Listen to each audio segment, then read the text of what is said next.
करते करते स्वर्ग में पहुंच गए। जैसे ही भ्रमण करते करते स्वर्ग में पहुंचे, देवताओं को पता चला। देवता सब घबराए। देव राजेंद्र से कहा, महाराज दुर्वासा जी आ रहे। दुर्वासा जी को सब डरते थे, सबको सावधान कर दिया। जो भी इच्छा हो उनकी तत्काल पूर्ति करना। कोई मां बोले नहीं थे शुक्राचार्य को साधना महाराज।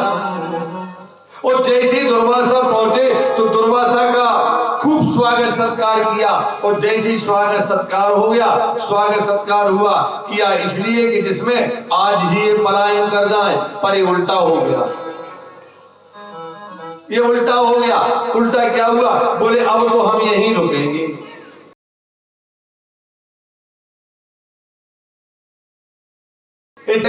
कि हम इनका स्वागत करेंगे, खूब इनका स्वागत करेंगे तो ये रुकेंगे नहीं, चले जाएंगे प्रसन्न होकर वरदान देके। परंतु ये तो यही रुक के रह गए। बोले अब तो हम चौमासा यही काटेंगे। चौमासे के 4 माह बिल्कुल ऐसे थक गए, अब किसी को होश नहीं कि हम हैं कहां। भूल गए अपने आप को कि हम देवताएं की कौन है। केवल दुर्वासा की सेवा में लगे। अब दुर्वासा की सेवा में इसलिए लगे कि आज सेवा कर लें ठीक है, वरना कल श्राप दे देंगे तो न जाने क्या होगा। इसलिए सब भाई बस सबके सब सेवा करने लगे। और जैसे चौमासा पूर्ण हुआ, अब आज दुर्वासा जी जा रहे थे। जैसे दुर्वासा जी जा रहे थे तो दुर्वासा जी ने सोचा 4 माह इंद्र ने बहुत सेवा की है, इसके लिए कुछ फल देना चाहिए। और इन्होंने अपनी पूरी तपस्या का फल लिया और लेकर के पुष्प में रखा। और वो पुष्प देवराज इंद्र को दे दिया। अगर ये पुष्प तुम्हारे राज्य तक पहुंच जाएगा तो तुम्हारे प्रकार हर प्रकार से सुख समृद्धि बने रहेगी। 14 प्रकार के रत्न तुम्हारे यहाँ दैदीप्यमान रहेंगे। ये उसमें भर दिया पुष्प में। पर देवराज इंद्र ने उसको साधारण पुष्प समझा, साधारण फूल समझा। उस साधारण फूल समझ के उसको फेंक दिया। ऐरावत के ऊपर गिरा। ऐरावत के ऊपर गिरा और ऐरावत भी ज्यादा देर तक नहीं अपने सिर पर ठहरा सका। उसने भी सिर हिलाया और जाके समुद्र में गिरा। और जब समुद्र में गिरा तो वो रत्न कहां पहुंच गए? समुद्र में।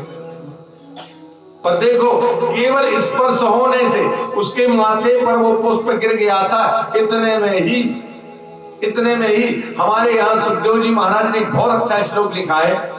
हाँ, बहुत अच्छा कि शैले शैले नमाणिक्यम, कि शैले नमाणिक्यम, मौक्तिकम न गजे गजे, साधवो नाही सर्वत्र, चंदनम नाही बने बने। साधु नाही सर्वत्र, चंदनम नाही बने बने।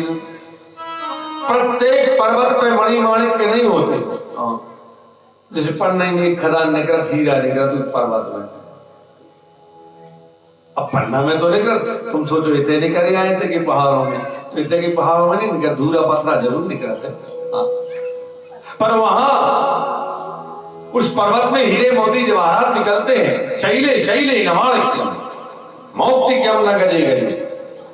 और आप सोचो हर हाथी के मस्तक में मोती नहीं, मौक्तिकम न गजे। वो साधवो नाही सर्वत्र, संसार में यत्र तत्र सभी साधु नहीं मिलते, पर मिलते हैं। और चंदनम नाही बने बने, प्रत्येक वन में चंदन नहीं होता। तो आज कहने का तात्पर्य, श्री सुखदेव जी कहते राजन, इस प्रकार इस समुद्र में 14 प्रकार के रत्न पहुंच गए। अब देवताओं ने जब परामर्श किया तो भगवान ने आज कहा कि दानव मिलकर के, देवताओं और दानव मिलकर के आप लोग ऐसा करना, देवता दानव मिल जाओ, दोनों मिलकर समुद्र का मंथन कर लो। अब समुद्र का मंथन कैसे होगा? बोले बासुकी नागी की करेंगी बना लो, महेंद्राचल पर्वत की मथानी बना लो और समुद्र का मंथन कर लो। अच्छी बात है। समुद्र के मंथन के लिए आतुर हुए। दानव भी इकट्ठे हो गए। आज दानव भी तैयार हो गए। ठीक है प्रभु, अगर आपकी इच्छा है तो हम करेंगे वैसे। पर देवर्षि नारद ने जाके कितने में अपनी युक्ति लगाई। गए देवताओं के कान में से कुछ नहीं कहा, केवल कान में अपने मुंह को ले गए, कहा वहां कुछ नहीं, कुछ नहीं कहा। फिर दानवों को शंका हो गई, दानवों को इतने में ही शंका हो गई। और मंथन का समय आया तो देवता कहने लगे भैया मैं तो फड़ा पकड़ूंगा, मैं तो फड़ा पकड़ूंगा। जबकि इन्होंने अपना उद्देश्य दूसरा बनाया, इन्होंने सोचा मैं बड़ा हूं, मैं बड़ा हूं, मैं तो फड़ पकड़ूंगा। दानव कहने लगे अगर आपको करना है, मंथन करवाना है तो मैं हूं बड़ा, मैं पकड़ूंगा फड़ के लिए, आप लोग पूछ पकड़े। अच्छी बात है। देवर्षि नारद ने समझा दिया भैया ये इसे हमने कान में मुंह करो तो। बोले क्यों? बोले न शंका हो जाएगा, फन पकड़े हुए कछुआ कहा। हाँ। अब जैसे ही मंथन प्रारंभ हुआ तो देखते ही देखते उनके ऊपर वो अग्नि की ज्वालाएं, जहरमयी अग्नि की ज्वालाएं निकले। देवता अच्छे आनंद से पूछ में कोई दिक्कत नहीं, पर वो फण में से निकले ज्वालाएं लहूलुहान हो जाएं, जल जाएं, जीर्ण शीर्ण हो जाएं। और अगर देवता रहते तो वो तो मरे जाते बेचारे। आज 2-4 बार ऐसा हुआ ही कि पर्वत और धंसने लगा, पर्वत धंसने लगा समुद्र में धंसने लगा। देवताओं से पुकार लगाई, हे प्रभु ये कैसे बचेगा, ये तो धंस जाएगा तो क्या करेंगे? अच्छी बात, भगवान से प्रार्थना की और भगवान ने कच्छप अवतार धारण कर लिया। बोलो कच्छप भगवान की, कछुए का अवतार ले लिया और आगे समुद्र के नीचे महेंद्राचल पर्वत को अपने पीठ पर रख लिया। मंथन प्रारंभ हुआ और मंथन में सबसे पहले जहर निकला, हलाहल जहर। और जैसे हलाहल जहर निकला सब देवता दानव छोड़ के भाग गए। अब बताओ कोई नहीं ले रहा था हलाहल जहर, कोई नहीं ले रहा था भाई, अमृत के लिए किया था और जहर निकल आया।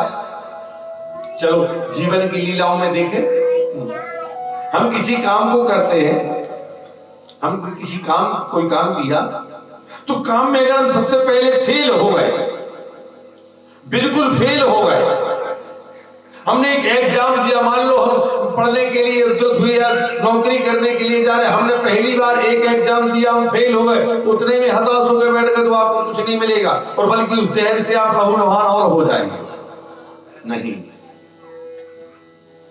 आपको प्रयत्न करना है, ट्राई, प्रयत्न करते रहो। देवताओं ने बहुत प्रेरणा दी, भगवान नारायण ने प्रेरणा दी, परंतु देवता नहीं अगर सुने, बोले जाओ तो भगवान भोलेनाथ क्या, और भोलेनाथ के आ गए। भोलेनाथ जी महाराज अब तो हलाहल जहर निकल आया है, क्या करें उसका। भगवान भोलेनाथ जैसे ही आने लगे, पार्वती ने हाथ पकड़ लिया, बोले महाराज कहां जा रहे? बोले जहर पान करने। क्यों? वहां भगवान नहीं है, नारायण जिनका दिन रात में भजन करते वो नहीं है। बोले है तो बोले बोरी पी सकते क्या उस जहर को, आप जा रहे पान करने। बोले देवी उनको अपनी महिमा का पता नहीं है, तो आपको पता? बोले हाँ हम जानते हैं उनकी महिमा को, हम पान कर लेंगे और कुछ भी नहीं होगा, और वो पान नहीं कर पाएंगे। आगे बढ़े,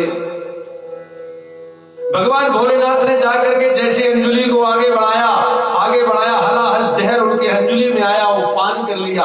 पर पान कैसे किया? रा बोल करके पान कर लिया। अब जैसे ही पान करने लगे दिमाग में बात आई, अरे अंदर तो परमात्मा है, वो परेशान हो जाएंगे, इस जहर के प्रभाव से उनको कोई परेशानी जाएगी, नहीं जाने दिया। और तो और ऊपर चले गए अगर तो ऊपर गंगा जी है, वो भी दूषित हो जाएंगे। हाँ, इसलिए भगवान ने फौरन जैसे ही जहर खत्म हुआ मां बोल दिया, और जैसे ही राव और मां बोला कंठ में रुद गया, कंठाव रोधन विधौ मनसा कुतास्ते, कंठ रुद गया, कंठ में जहर बन गया, नाम धर दिया देवताओं ने, सबने मिलके नीलकंठ। पर वास्तविकता के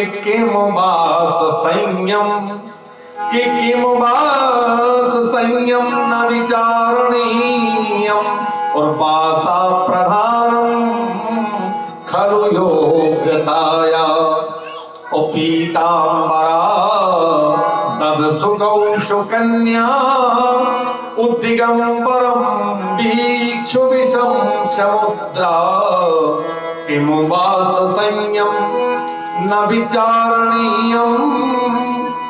वह बात विचारने योग्य कौन सी? बासा प्रधानम खलु योग्यताया, आप पुरुष वर्ग यहाँ के चबूतरे पर बैठ जाए, माताओं को, हाँ पुरुष वर्ग चबूतरे पर बैठ जाए, बहुत अच्छा रहेगा। बोलिए वृंदावन बिहारी लाल